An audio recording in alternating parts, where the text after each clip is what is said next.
TVC, a TV do Correio da Manhã.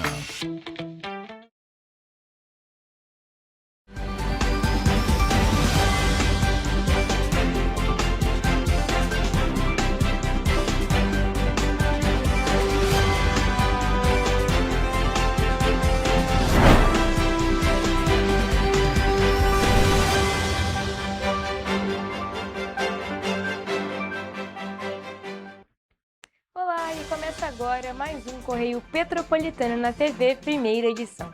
Eu sou Mariana Braga e estamos ao vivo dos estúdios da TV Correio da Manhã em Petrópolis, trazendo as principais notícias da região, especialmente para você. Hoje é quinta-feira, 21 de maio, e você vai ver a seguir. Paralisação dos rodoviários da TURP chega ao fim em Petrópolis. Funcionários da TURP sofrem com atrasos e falta de repasses. Frente fria provoca chuva intensa logo nas primeiras horas desta quarta-feira em Petrópolis. Prefeitura de Petrópolis cria grupo para revisão do plano de saneamento básico. Prédio histórico dos Correios de Petrópolis é colocado à venda direta. Ministério Público do Estado do Rio de Janeiro debate políticas de enfrentamento de desastres em Nova Friburgo. Agora, no Correio Petropolitano na TV, primeira edição.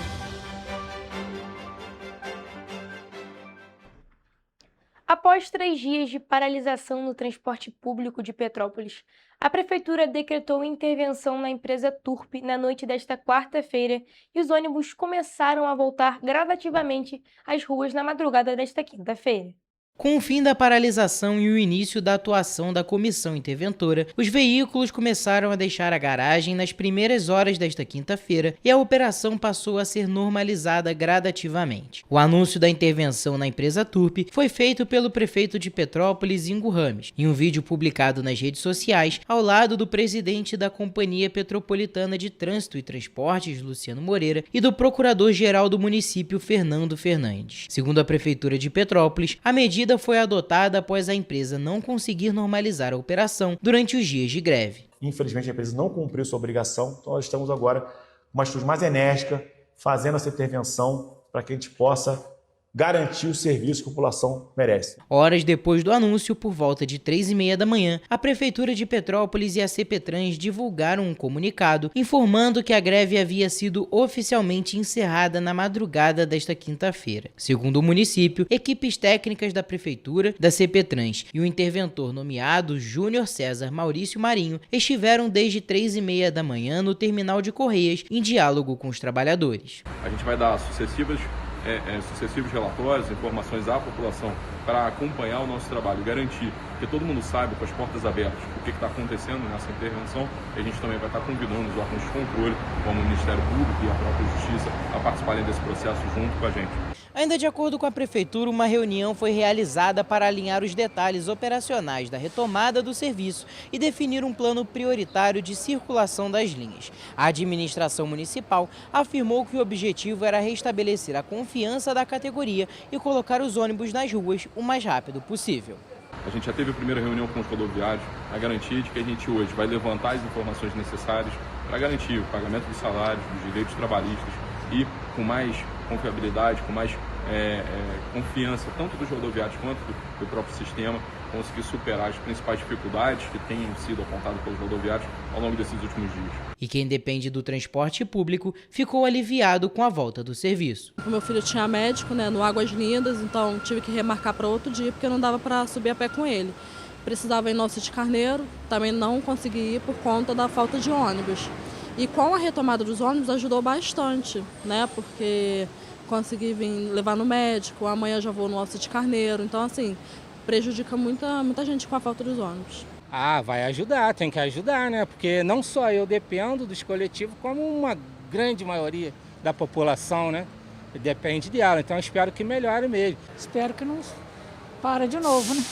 E diante de toda essa crise entre a Turp e os rodoviários, nós entramos em contato inúmeras vezes com o Sindicato dos Rodoviários, que representa a categoria, para saber quais medidas estavam sendo adotadas para ouvir e auxiliar esses trabalhadores diante do não cumprimento de todos os deveres por parte da empresa. Apesar disso, o sindicato se manteve em silêncio na maior parte das vezes que entramos em contato, e nesta quinta-feira, último dia de paralisação, eles se limitaram a dizer que mantinham o diálogo com a CPTrans. A falta de representatividade tem indignado os rodoviários. São omissos pra caramba, deixaram nós na mão.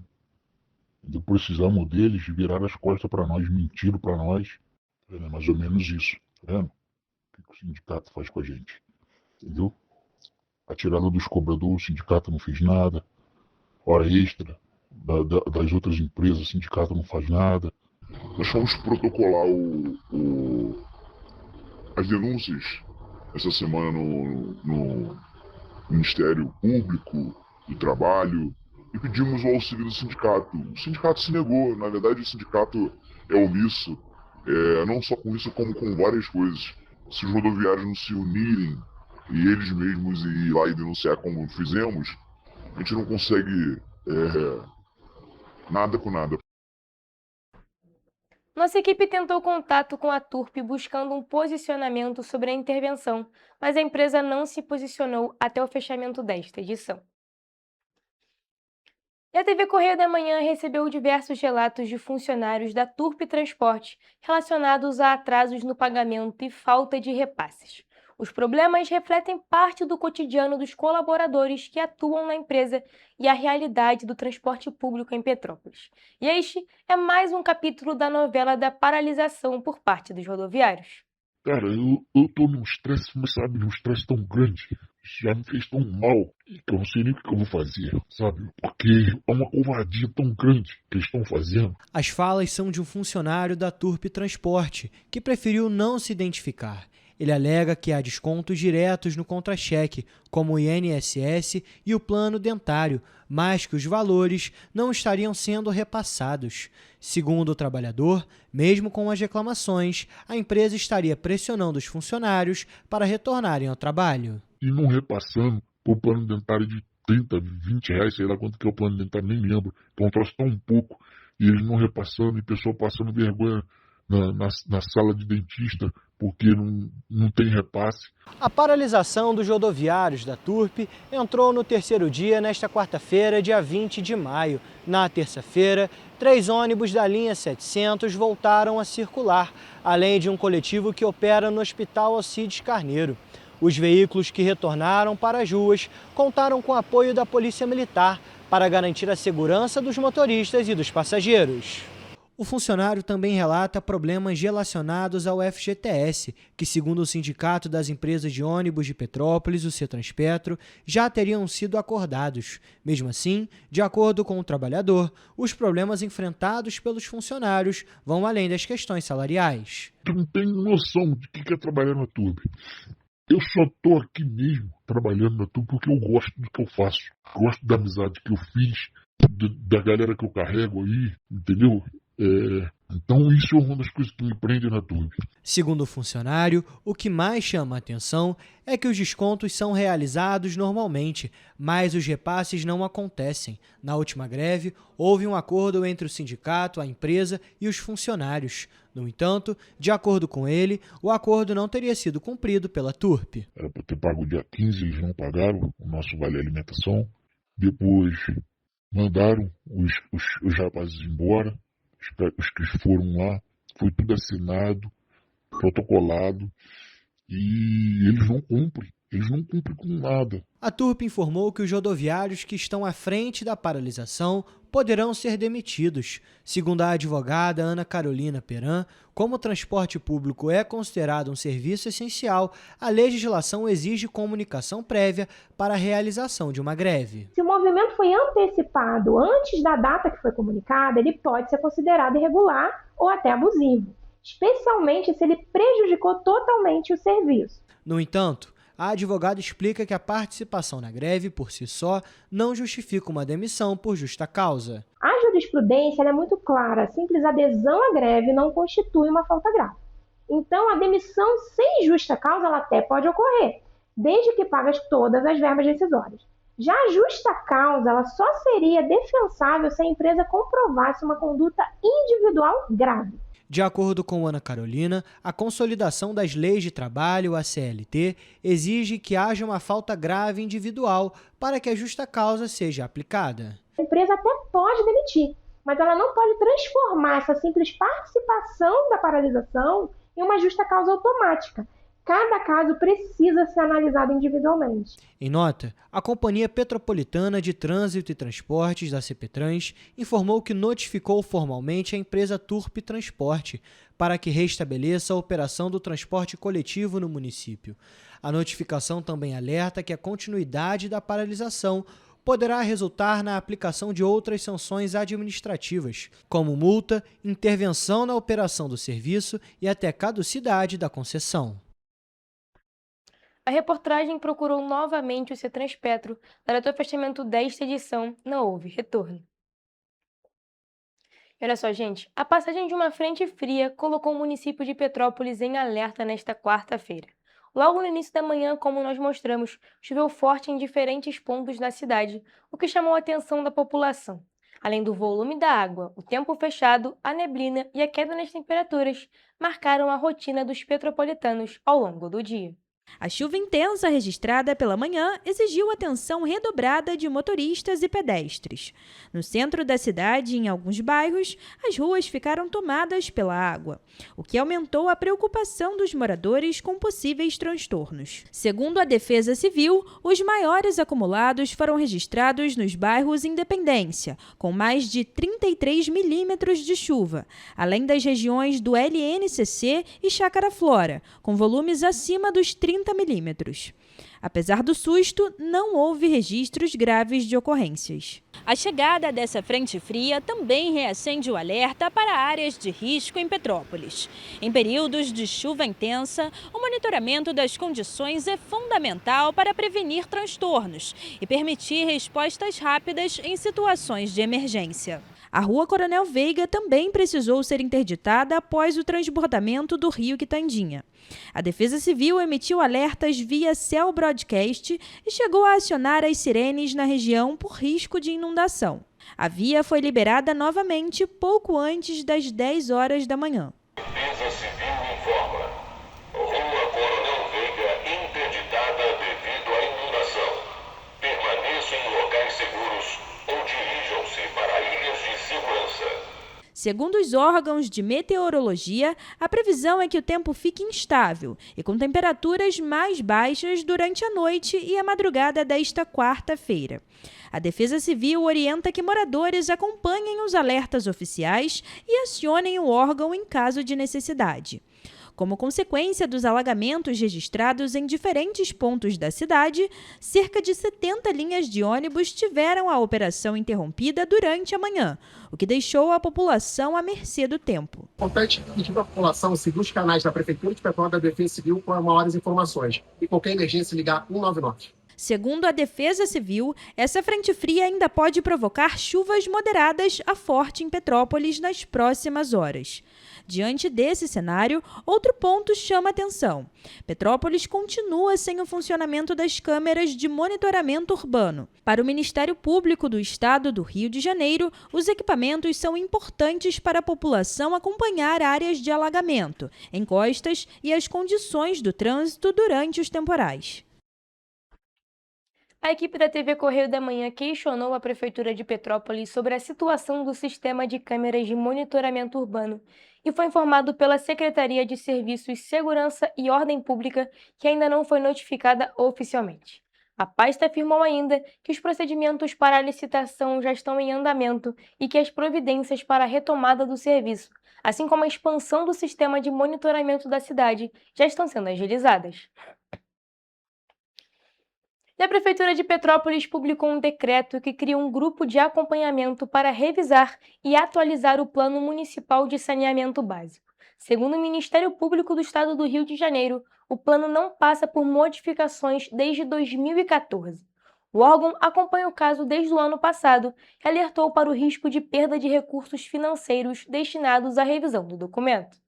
O decreto foi publicado no último dia 12 de maio e cria o chamado Grupo de Acompanhamento da Revisão e Atualização do Plano Municipal de Saneamento Básico.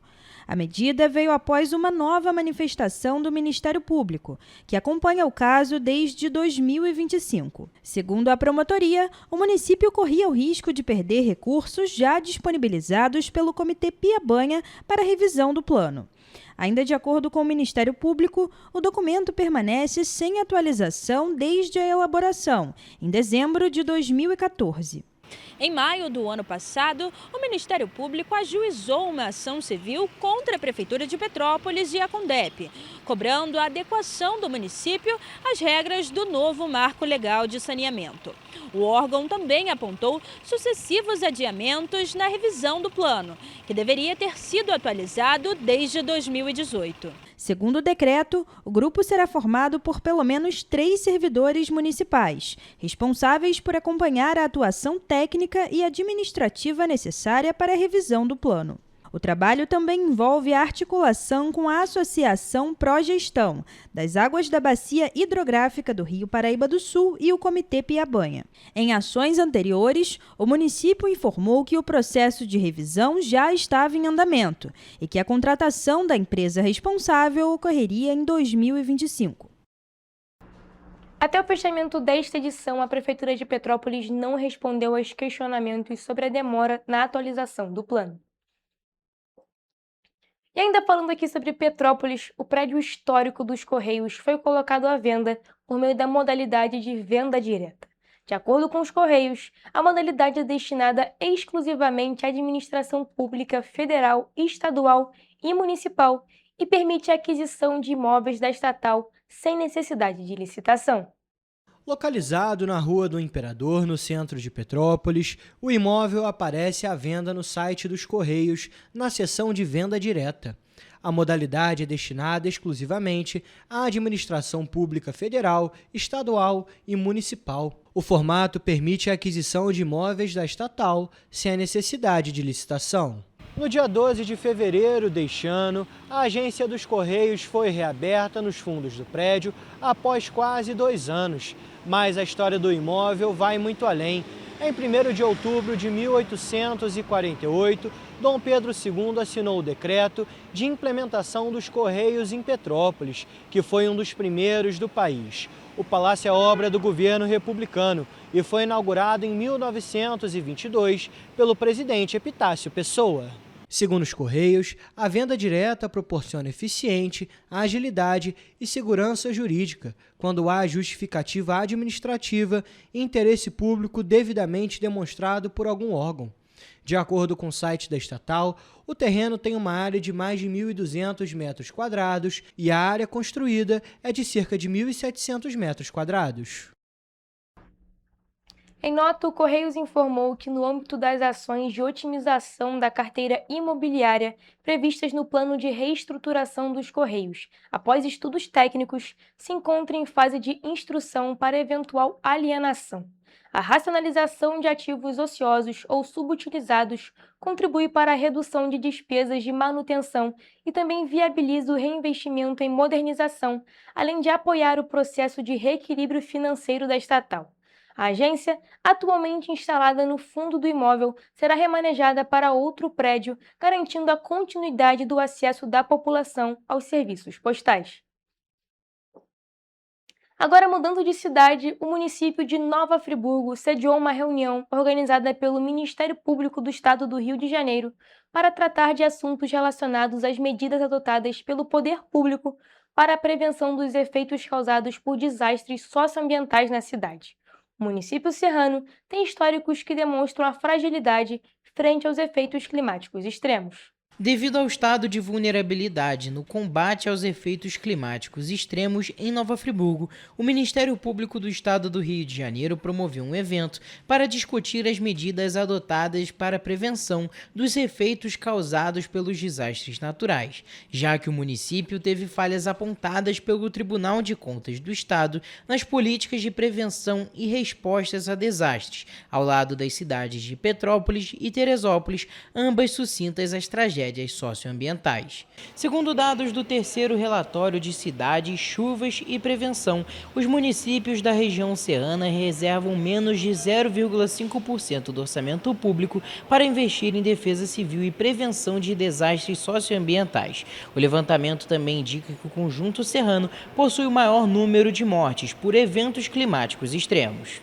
Segundo o relatório, Nova Friburgo investe apenas 0,053% do orçamento municipal na Secretaria de Defesa Civil. O percentual caiu drasticamente em 2025, passando de 0,25%, aproximadamente R$ 2.374.000 em 2024, para R$ 537.000, valor correspondente à porcentagem atual.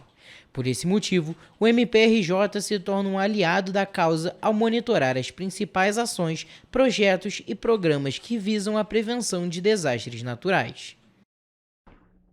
A nossa equipe entrou em contrato com a Prefeitura de Nova Friburgo, mas ainda não tivemos retorno até o fechamento desta edição. Nós vamos agora para um rápido intervalo, mas não saia daí, porque você vai ver no próximo bloco. Motorista é detido após fuga e acidente na BR-040 em Petrópolis. Polícia Militar apreende 30 quilos de drogas em Petrópolis. Fiscalização identifica irregularidades em bancos de Teresópolis. INSS passa a exigir biometria facial para empréstimos consignados. Ministério da Educação anuncia inscrição automática no Enem para alunos da rede pública.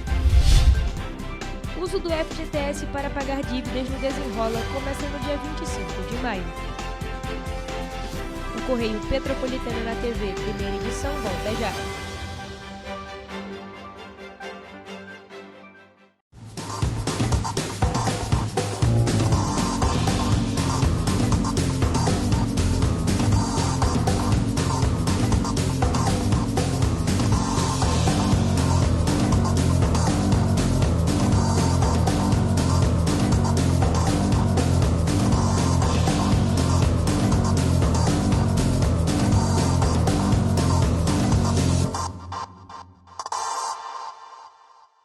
Petrópolis, uma cidade histórica, que agora tem um novo ponto de conexão.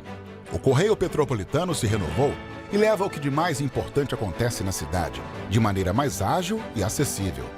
Acesse as notícias de Petrópolis de maneira rápida e prática, onde quer que você esteja. Fique por dentro dos acontecimentos da cidade, da política, da cultura e muito mais. Correio Petropolitano. A informação de qualidade a um clique de distância. Acesse www.correiopetropolitano.com.br. O estado do Rio de Janeiro é com certeza um estado de inspiração. Eu sou mais RJ. E você? Sou mais cultura. Sou mais emprego. Sou mais segurança, com mais polícia nas ruas. O Rio de Janeiro está em alta. Para onde você olha, tem mudança acontecendo. Que orgulho viver aqui. Somos o estado que não para de crescer. Governo do estado do Rio de Janeiro. Enquanto você pensa que poderia ganhar igual aos homens, a Alerj faz. As leis que você precisa, a Alerj faz. Baixe o aplicativo da Alerj e conheça seus direitos.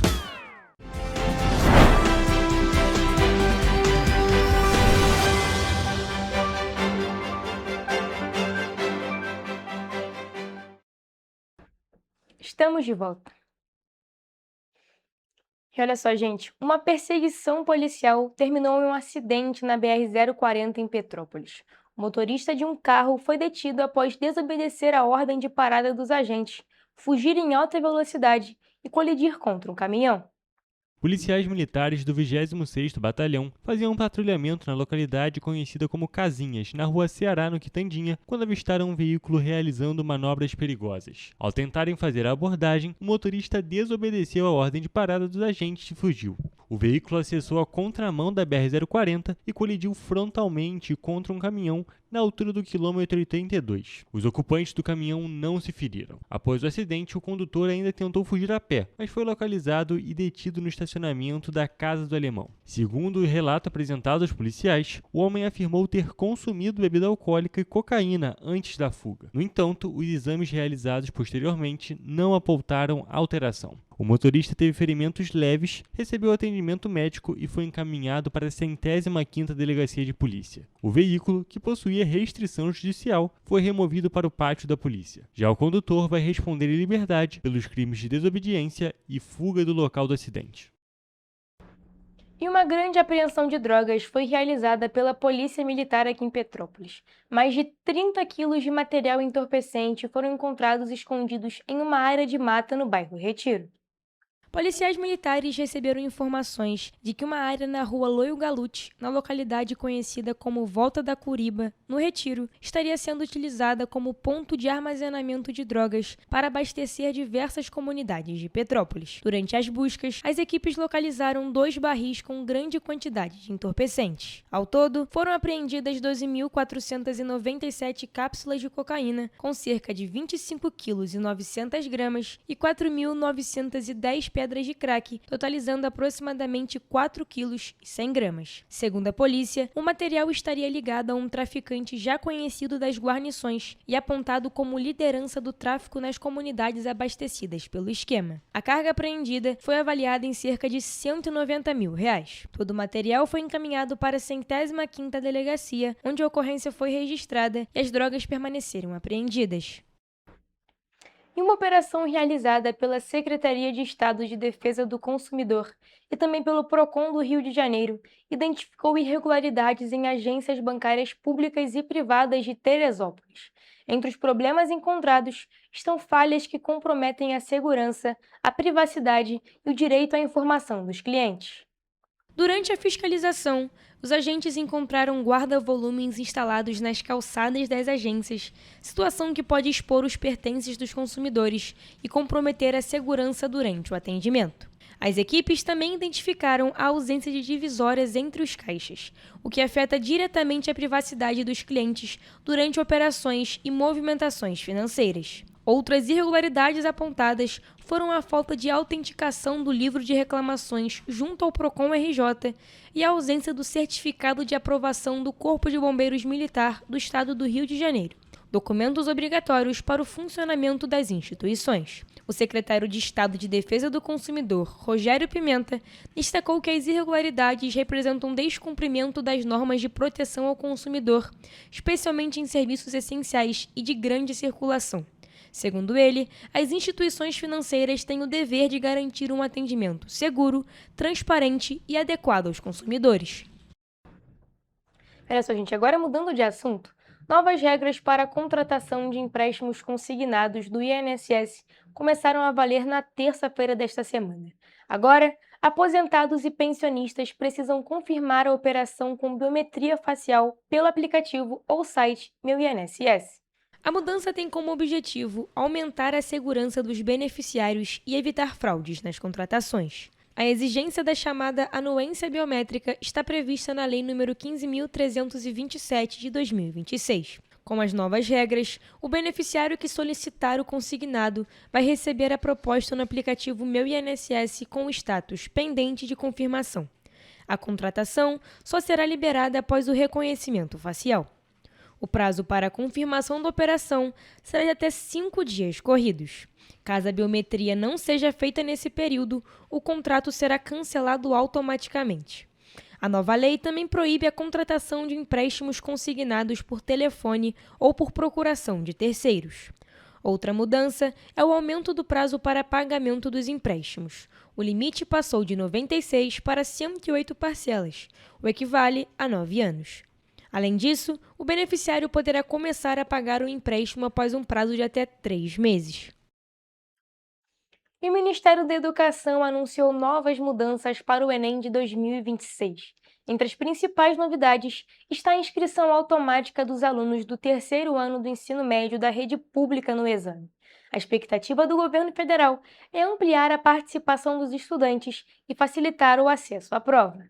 A medida foi oficializada por meio da Portaria número 422 de 2026, publicada na segunda-feira pelo Ministério da Educação. Com a nova regra, os estudantes concluintes do ensino médio da rede pública serão inscritos automaticamente no Enem, a partir dos dados enviados pelas redes de ensino. Os alunos terão apenas que confirmar a participação no exame, escolher a língua estrangeira da prova e solicitar recursos de acessibilidade, caso necessário. A portaria também prevê a inclusão do Enem no sistema de avaliação da educação básica, como forma de ampliar a participação dos estudantes e fortalecer o uso do exame como ferramenta de avaliação educacional. Outra novidade anunciada pelo MEC é a ampliação dos locais de aplicação das provas. O INEP, que é responsável pelo Enem, deve aumentar em cerca de 10 mil o número de escolas que receberão o exame. Segundo o Ministério, a expectativa é de que 80% dos estudantes da rede pública possam fazer as provas na própria escola onde estudam. O governo também prevê ações de apoio para transporte e deslocamento dos candidatos que precisarem realizar o exame em outras cidades. Com as mudanças, o MEC espera que pelo menos 70% dos alunos concluintes das escolas públicas participem do Enem em 2026, consolidando o exame como uma das principais portas de acesso ao ensino superior no país. E o presidente da Caixa Econômica Federal, Carlos Vieira, informou na última semana em São Paulo que o banco já renegociou 820 milhões de reais em dívidas do Novo Desenrola Brasil. O programa foi lançado no dia 4 de maio pelo governo federal e busca ajudar famílias, estudantes e pequenos empreendedores a renegociar dívidas, limpar o nome e recuperar o acesso ao crédito. A nova fase da iniciativa terá duração de 90 dias e prevê descontos de até 90%, juros reduzidos e a possibilidade de uso do FGTS para abatimento de débitos. Nesta semana, o ministro da Fazenda, Dário Durigan, já havia informado que o programa Desenrola 2.0 estava perto de atingir R$ 1 bilhão em débitos renegociados. O presidente da Caixa Econômica Federal destacou na entrevista coletiva em que foi feita a apresentação do balanço trimestral do banco, que ainda existe um outro fundo que não vem sendo utilizado nessas negociações com a Caixa, mas, segundo a diretoria do banco, o uso do fundo para essa finalidade deverá ser iniciado em breve, a partir do dia 25 de maio. Ao anunciar o balanço da instituição, Carlos Vieira disse que o banco teve um prejuízo no ano passado de cerca de R$ 20 milhões com o aplicativo Caixa Tem, de acordo com ele, provocado por fraudes relacionadas a ataques cibernéticos. E por conta disso, ele informou que o banco vem reforçando os investimentos em tecnologia, e somente neste ano a expectativa é que esses investimentos cheguem a 5,9 bilhões de reais. A Caixa Econômica Federal registrou um lucro líquido recorrente de 3 bilhões e meio de reais no primeiro trimestre do ano, uma queda de 34,4% em relação ao mesmo período do ano passado. O resultado, que consta no balanço divulgado na noite da última quinta-feira, foi impactado pelo forte aumento das provisões para perdas com crédito, que mais do que dobraram no período em meio a novas regras regulatórias do Banco Central para a cobertura de risco de inadimplência. Apesar da queda no lucro, a Caixa manteve crescimento da carteira de crédito, puxado principalmente pelo financiamento imobiliário, segmento no qual o banco segue líder no país. Nós vamos agora para um rápido intervalo, mas não sai daí, porque na volta temos o Correio Esportivo.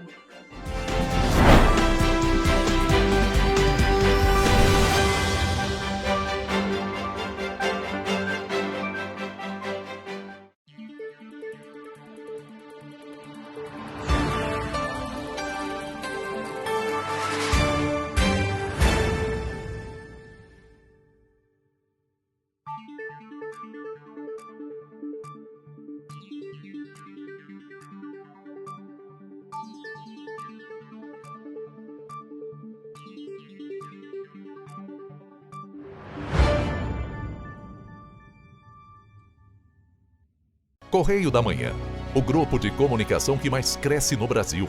5 gráficas, 5 jornais diários. Correio da Manhã, Correio Nacional, Distrito Federal, Sul Fluminense, Petropolitano e agora Correio da Manhã São Paulo. Além do Jornal da Barra, Jornal de Turismo, Revista O Cruzeiro, TV Correio da Manhã e estúdios próprios. Grupo Correio da Manhã, informação com tanta credibilidade que é impressa todos os dias. Enquanto você acha que alguma coisa deveria ser feita contra o racismo, a Alerj faz. As leis que você precisa, a Alerj faz. Baixe o aplicativo da Alerj e conheça seus direitos. Segurança com inteligência, estratégia e ação. Antes não tinha, agora tem. O governo do estado investe mais de 16 bilhões por ano em câmeras de reconhecimento facial, central de vídeo e monitoramento, mais policiais, viaturas e muito mais. É isso, Edu. Flávia, antes entrava e saía governo, os bandidos seguiam armados. Hoje o Rio bate recordes na apreensão. Antes o investimento do Segurança Presente era só na capital. Agora são mais de 50 bases em diversas regiões. Vai daí, Gisélio. O Rio sempre teve vocação para grandes eventos, certo, Tenente? Positivo. Agora também dá show em planejamento. Antes não tinha estratégia. Agora temos até uma agência central de inteligência. Isso dá mais agilidade nas investigações, né, Major? Claro, Flávio. Positivo. Bota positivo nisso. O Rio de Janeiro tem um governo que trabalha muito. Primeiro ele faz, depois ele mostra. Como tem que ser, né?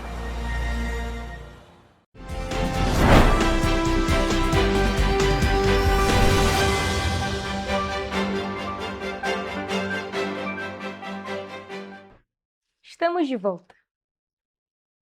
E como prometido, vamos agora para o Correio Esportivo com as principais notícias do mundo do esporte, com Hugo Petersen e Gabriel Toledo.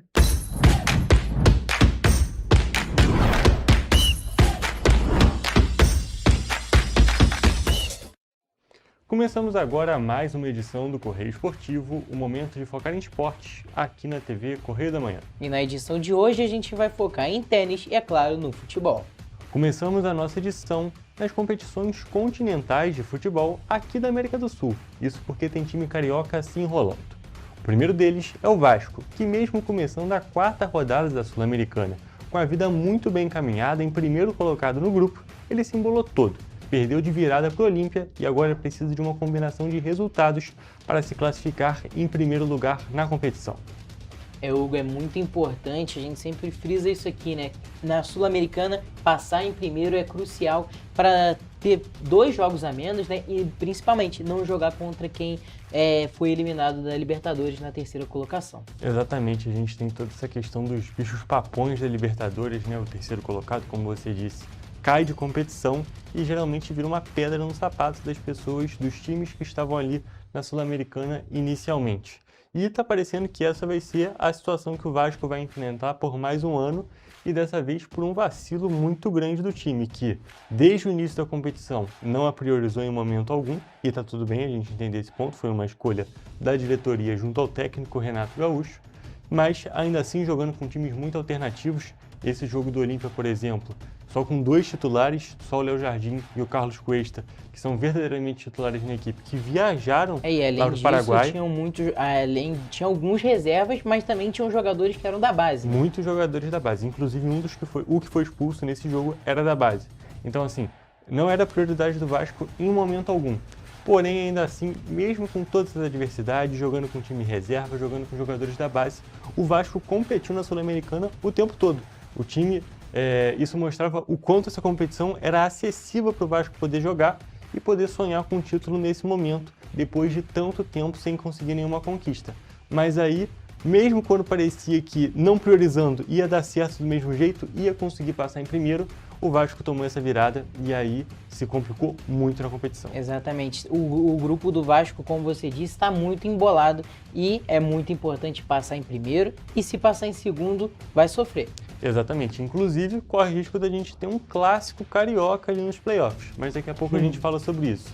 Mas só destacar que o Vasco ainda sai na frente do placar nesse jogo, toma muita pressão no primeiro tempo, mas no último lance, o próprio Carlos Cuesta, um dos titulares, faz um gol de cabeça ali, e aí na segunda etapa o time se embola muito, dá mais espaço para o time do Olímpia, que aí acaba fazendo 3 gols. Né? Exatamente. Fez um gol jogando contra 11, depois o jogador do Vasco é expulso, o João Vitor, o Mutano, né, como ele era chamado na base, e aí depois saem mais 2 gols do Olímpia. Mas, Tereza, a gente tem que destacar aqui um ponto que não causou essa derrota do Vasco de maneira alguma, mas que está sendo preocupante dessa Libertadores e dessa Sul-Americana. Os times brasileiros estão sendo prejudicados pelos árbitros nessas competições.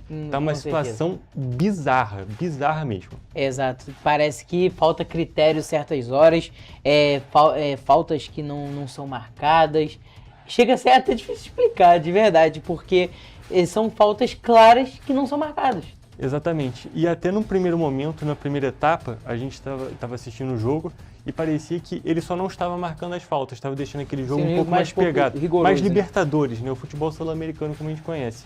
Só que o gol da virada do Olímpia surge de uma falta que o jogador não acerta o outro, que ele decide dar uma falta na beira da área pro Olímpia, que acaba sofrendo gol de cabeça. Então, sim, o Vasco mereceu perder a partida, o Vasco fez por merecer essa derrota.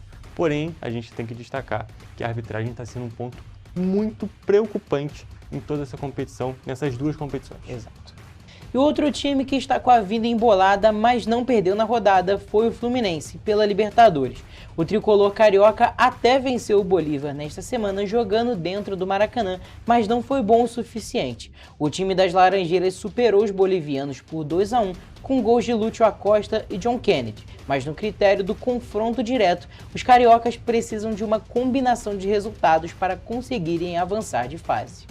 Toledo, a gente tem que destacar aqui que o Fluminense, lá no sorteio dessa Libertadores, os torcedores tricolores pensaram, já estamos nas oitavas com muita tranquilidade. São times desconhecidos. Acho que até quem não torce pro Fluminense na hora falou, pô, o Fluminense deu muita sorte, queria eu estar nesse grupo. Exatamente, só que aí no final das contas o Fluminense, que está sempre priorizando a Libertadores, está jogando com o time completo, tem se embolado cada vez mais e mais e mais e mais. E só não foi eliminado nessa quarta-feira, nessa terça-feira na realidade, por conta do gol do John Kennedy, que está aparecendo muito nesse ano de 2026 e está sendo um ótimo jogador. Está sendo tudo que o Fluminense precisava no passado e ele já estava no elenco, só que ele não estava conseguindo performar dessa maneira. Exatamente, dá para ver que é um jogador disparado do Fluminense, que é o que mais tem gana, mais vontade de vencer cada jogo, bota o pé em todas as bolas, não quer saber de nada e, principalmente, está fazendo muito gol, é um dos artilheiros também do Campeonato Brasileiro. Já tem 13 gols no ano, se eu não me engano. Isso é uma temporada muito artilheira dele, foi muito importante em 2023, a gente sempre fala disso, mas nessa temporada aí está sendo muito importante também. Mas falando sobre o jogo, o time do Bolívar, fora de casa, jogando sem altitude, consegue ser muito inferior. E o Fluminense, mesmo assim, não conseguiu fazer um resultado tão bom quanto precisava. Exatamente, o primeiro gol do Fluminense, do Lúcio Acosta, que é um craque da bola, inclusive, joga muito bem, saiu logo aos 5 ou 6 minutos da partida. Aí no momento que saiu o gol, eu pensei, nossa, o Fluminense vai golear, vai fazer o resultado que precisava, que era justamente um 3-0, já que perdeu o primeiro jogo, que foi lá na Bolívia, de 2. Então, pensei, Fluminense vai golear esse jogo e vai só depender de si na Libertadores.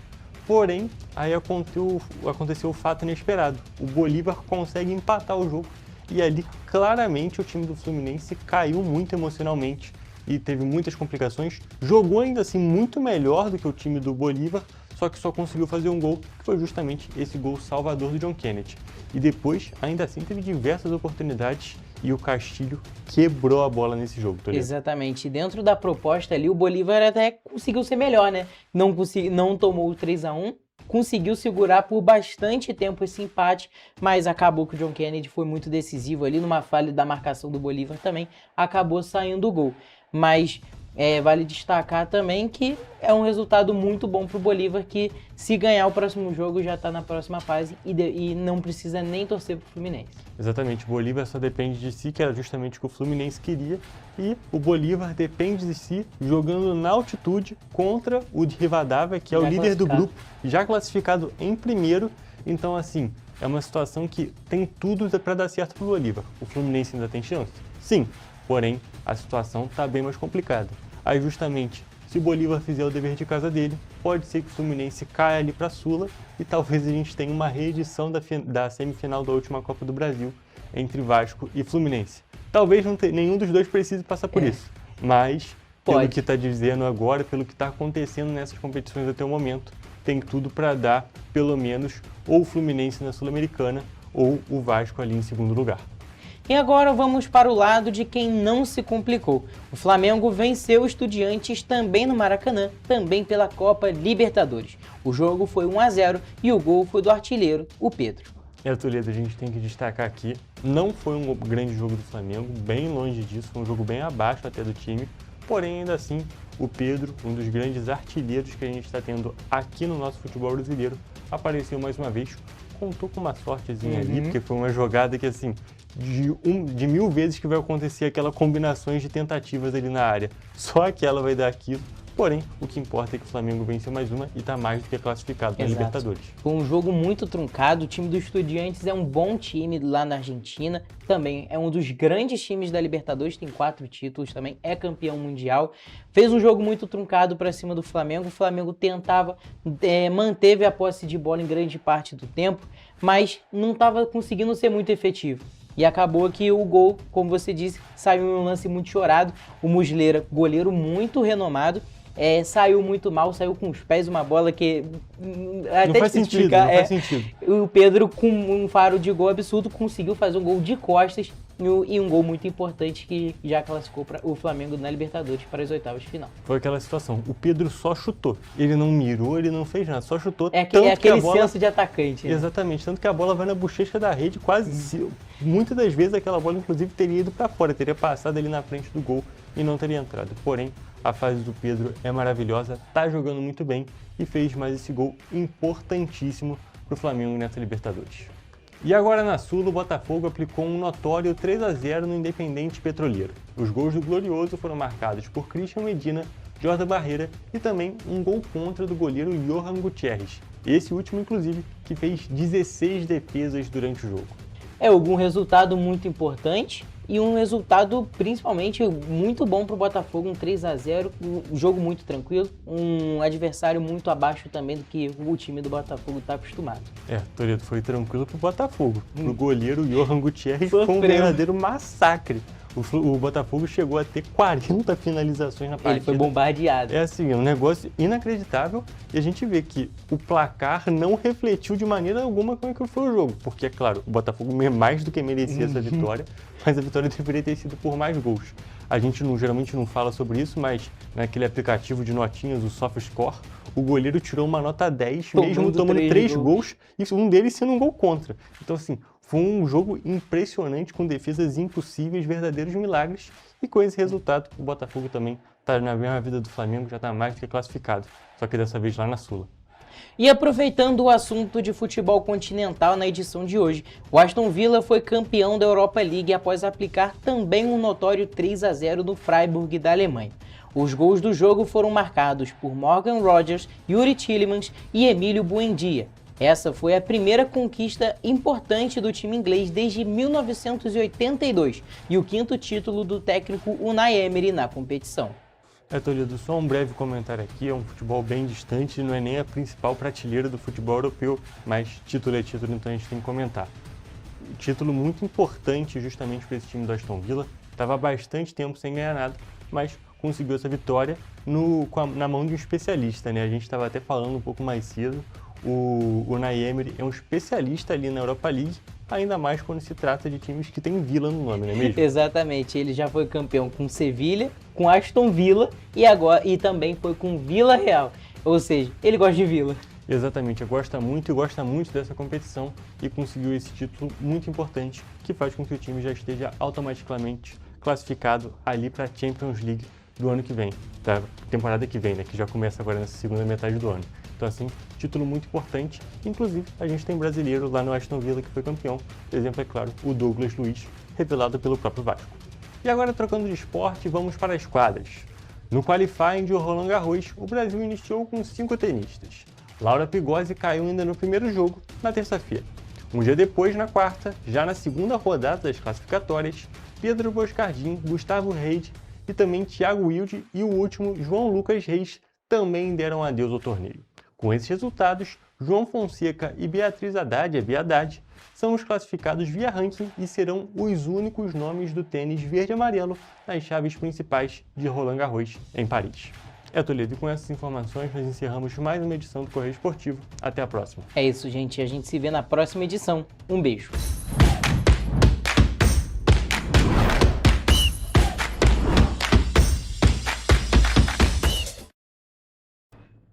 Muito obrigada, Hugo e Gabriel, pelos principais destaques do mundo do esporte. Nós vamos agora para o último e rápido intervalo, mas não sai daí, porque na volta temos a previsão do tempo.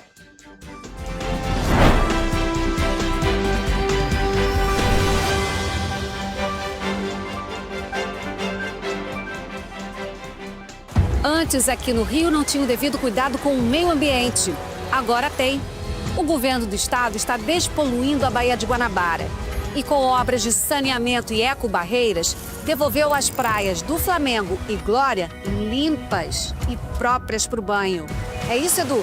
E tem mais. Antes o Rio não tinha combate ao desmatamento e nenhum programa de reflorestamento. Agora, o governo do estado fez a recuperação do ecossistema florestal e marinho. Gisélia, com você. Você lembra o que acontecia aqui quando chovia? Aqui, ó, alagava tudo. Agora, o governo do estado investiu mais de 800 milhões no Limpa Rio e limpou 3.000 quilômetros de rios, córregos e canais em todo o estado, evitando assim o impacto das chuvas. O Rio tem um governo que trabalha muito. Primeiro ele faz, depois ele mostra. Como tem que ser, né? Enquanto você imagina que poderia rolar desconto na conta de luz, a Alerj faz. As leis que você precisa, a Alerj faz. Baixe o aplicativo da Alerj e conheça seus direitos.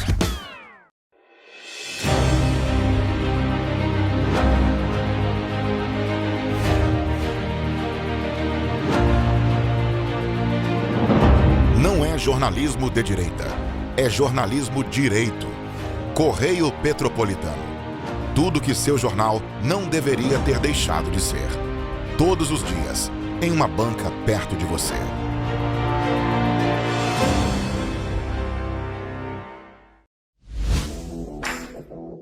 Para ter mais qualidade de vida, conte com a maior rede de academias de Petrópolis.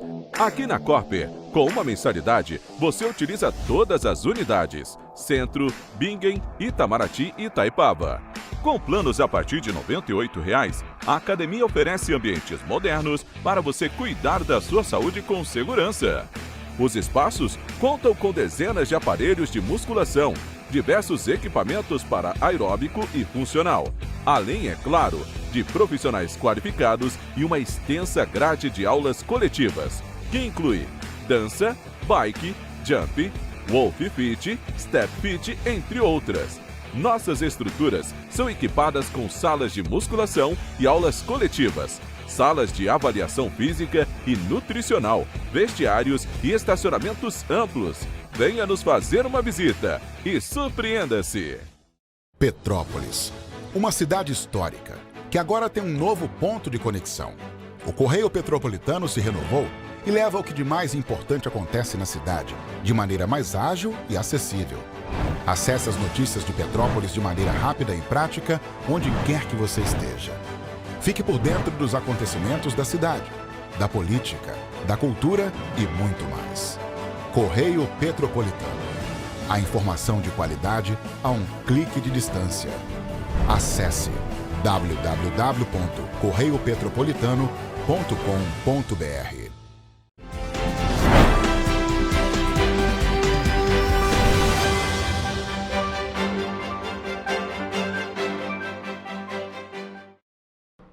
Estamos de volta e, como prometido, vamos agora para a previsão do tempo.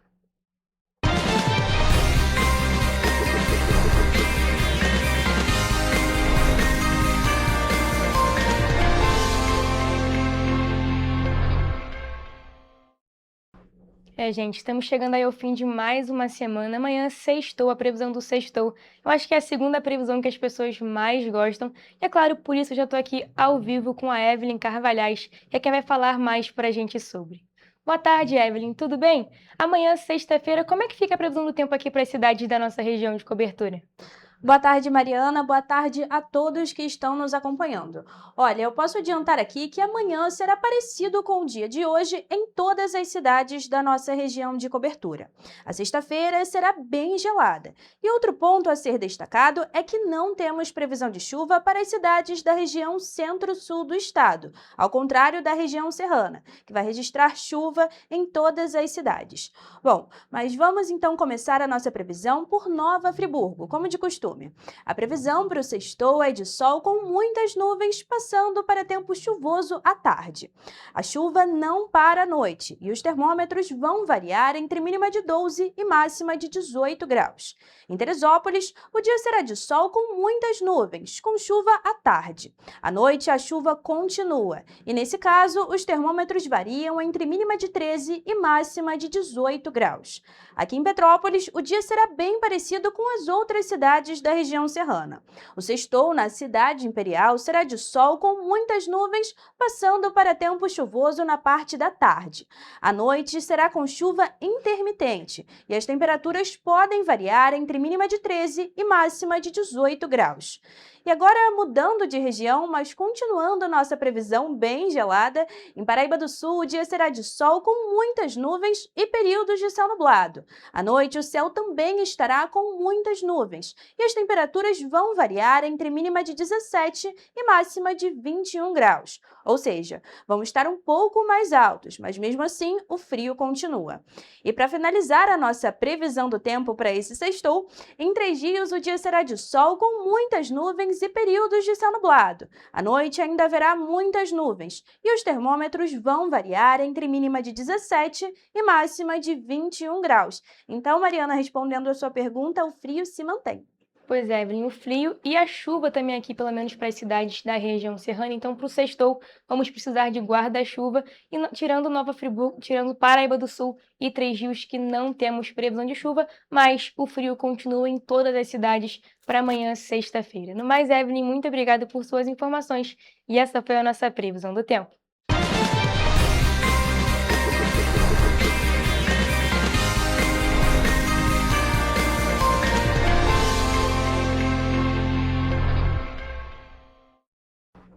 Pessoal, a gente fica por aqui, mas mais notícias e informações você encontra nos nossos telejornais, além, é claro, do nosso site em correiopetropolitano.com.br e também nas nossas redes sociais, o Facebook, TV Correio da Manhã e os nossos Instagrams, @Correio Petropolitano e @TV Correio da Manhã. Siga a gente para se manter sempre informado. E olha, a participação de vocês através do envio de denúncias é muito importante. E vocês podem nos enviar essas denúncias através do nosso e-mail em tvccorreiodamanhã@gmail.com ou também para o nosso WhatsApp no DDD 24 99248 3167. O Correio Petropolitano na TV primeira edição fica por aqui, mas amanhã a gente tá de volta. Eu espero por vocês a partir de 1h da tarde. Temos um encontro marcado. Até lá!